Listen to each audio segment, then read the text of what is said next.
Syria has received its first batch of Russian anti-aircraft missiles, and that's what President Assad told the Hezbollah television network. The statement's adding fuel to the tensions over the S-300 air defense system, with the U.S. slamming Russia's actions and Israel signaling it would prevent it from becoming operational.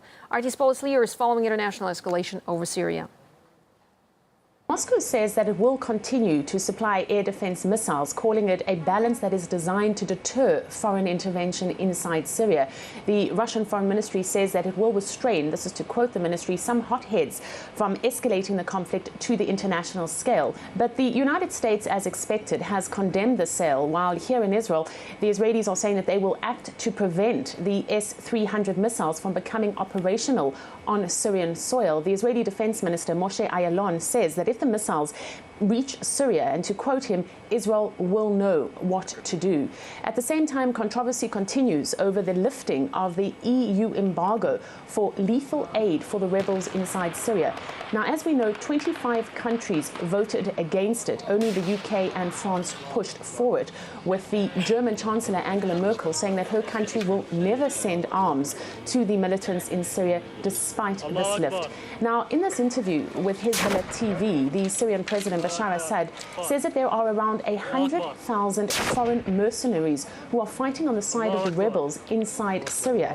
He says that his government will not stand in the way of groups who want to fight for the liberation of the Golan, and he has warned, to quote him from this interview, that the Syrian army will retaliate immediately to another Israeli strike inside Syrian territory. Washington has said nothing about this huge number of foreign mercenaries operating inside Syria, although it has been critical of Hezbollah fighting on the side of the Syrian President Assad. There is an international peace conference that is being planned in Geneva next month that will be brokered by both the US and Russia. But in the same interview to Hezbollah TV, the Syrian President Assad said that he was not particularly hopeful that anything would come out of this. He did, however, say that Syria will take part, but again that he doesn't expect any kind of big decisions to be made.